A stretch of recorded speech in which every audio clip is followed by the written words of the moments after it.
গত বছর শাহরুখ খান একটা রেকর্ড করেছিল। আজ পর্যন্ত যবের থেকে হিন্দি ফিল্ম হচ্ছে তবে থেকে আজ পর্যন্ত একটা ক্যালেন্ডার ইয়ারে কোনো হিরোর 250 কোটি, সরি 2500 কোটি টাকার বিজনেস কিন্তু কোনো হিরো আজ পর্যন্ত দিতে পারেনি, যেটা শাহরুখ খান দিয়েছিল জওয়ান, পাঠান এবং ডাঙ্কির মাধ্যমে। তিনটে সিনেমার মোট ওয়ার্ল্ড ওয়াইড গ্রস কালেকশন 2500 কোটি টাকা, যেটা কিন্তু কেউ করতে পারেনি। এই বছর শাহরুখ খানের কোনো সিনেমা রিলিজ করছে না। অক্ষয় কুমারের 4টে সিনেমা এবং অজয় দেবগনের 5টা সিনেমা রিলিজ করছে। তো অক্ষয় কুমার কি পারবে শাহরুখ খানের সেই 2500 কোটি টাকার যে রেকর্ড আছে সেইটাকে ভাঙতে? এই বিষয়ে কিন্তু আপনার সঙ্গে আজকে এই ভিডিওতে আলোচনা করব। নমস্কার বন্ধুরা, আমি অমর্ত, আপনাদের চ্যানেল ইন্ডিয়ান ফিল্ম নিউজ বাংলাতে আপনাদের স্বাগত। অক্ষয় কুমারের এই বছর 4টে সিনেমা বের হচ্ছে এবং 4টে সিনেমার মধ্যে কিন্তু যথেষ্ট পটেনশিয়াল আছে। প্রথম সিনেমা বের হচ্ছে এই বছর ঈদে, বড়ে মিয়া ছোটে মিয়া। এর বাজেট 300 কোটি টাকা। অক্ষয় কুমারের সঙ্গে আছে দে টাইগার শ্রফ।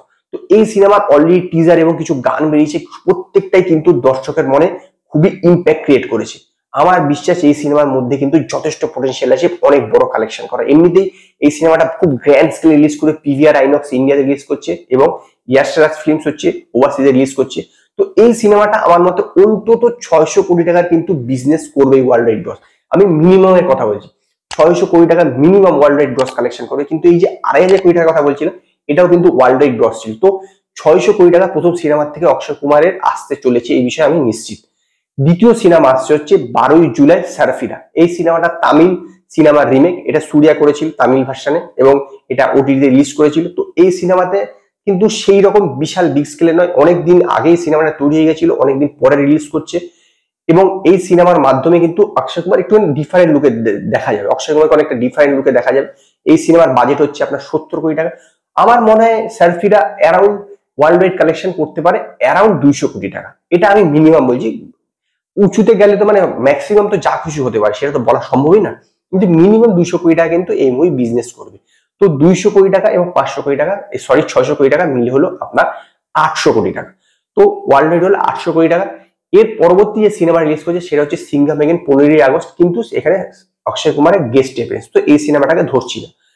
তারপরে যে সিনেমাটা রিলিজ করছে সেটা হচ্ছে 2 অক্টোবর স্কাই ফোর্স। এই সিনেমাটা অনেকটাই ফাইটার সিনেমার মতন বা রিসেন্ট টাইমের অপারেশন ভ্যালেন্টাইন সিনেমার মতন, কিন্তু এই দুটো রিসেন্ট টাইমের ঘটনার উপর। এইটা হচ্ছে অনেকটা পুরনো 1965-এ ইন্ডিয়া পাকিস্তানের যুদ্ধ হয়েছিল তার উপরে, এবং সেখানে যে বায়ুসেনার একজন পাইলট কিভাবে লড়েছিল সেইটা এখানে সম্ভবত দেখানো হবে।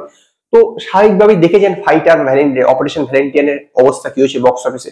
ফাইটারের বাজেট ছিল 300 কোটি টাকা, সেখানে স্কাই ফোর্সের বাজেট 100 কোটি টাকা। কাজে বুঝতেই পারছেন যে কি লেভেলে ভিএফএক্স হতে পারে বা অন্যান্য কিছু।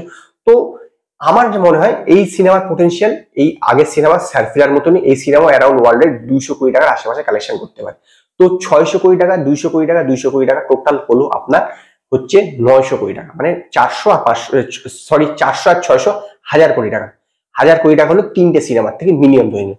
এরপর হচ্ছে এই বছরের শেষ সিনেমা 20 ডিসেম্বর যে সিনেমা রিলিজ করছে ওয়েলকাম টু জঙ্গল। এইটা কিন্তু অক্ষয় কুমারের ক্যারিয়ার একটা বিশাল বড় সিনেমা। তার কারণ এত বড় স্টার কাস্ট নিয়ে অক্ষয় কুমারও সম্ভবত সিনেমা করেনি। 40 জন অভিনেতা অভিনেত্রী আছে এতে।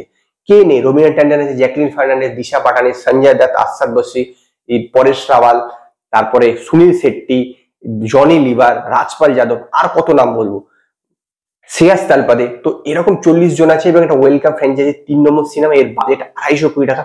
তো স্বাভাবিকভাবে এই সিনেমার থেকে কিন্তু এই বড়ে মিয়া ছোটি মিয়ার থেকেও বড় লোকের এক্সপেকটেশন, কারণ ওয়েলকামের ফ্র্যাঞ্চাইজিটা বহু সমস্ত হিট সিনেমা দিয়েছে।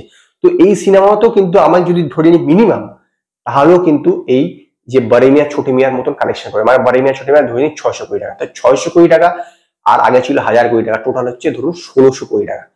আমার মতে অক্ষয় কুমার কিন্তু এই ক্যালেন্ডারে 1600 কোটি টাকা মিনিমাম কালেকশন দেবে 4টে সিনেমার থেকে, ম্যাক্সিমাম তো বললাম।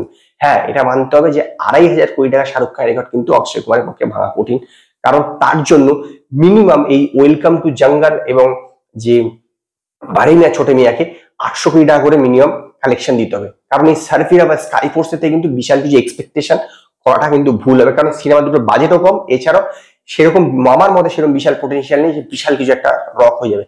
হতে পারে, সেটা হয়তো সিনেমা দেখে হতে পারে, কিন্তু এখন দেখে মনে হচ্ছে না তার মধ্যে এই দুটো সিনেমার মধ্যে সেরকম বিশাল কিছু পোটেনশিয়াল আছে, বিশাল কিছু জায়গায় যাবে। তো আমার এটা প্রেডিকশন যে অক্ষয় কুমার মিনিমাম 1600 কোটি টাকা কিন্তু এই বছরে, মানে এই ক্যালেন্ডার ইয়ারে 4টে সিনেমার থেকে বক্স অফিসকে দেবে। তো আপনাদের কি মতামত অক্ষয় কুমার কি পারবে শাহরুখ খানের 2,500 কোটি টাকা রেকর্ড ভাঙতে? আপনারা কমেন্টে জানান।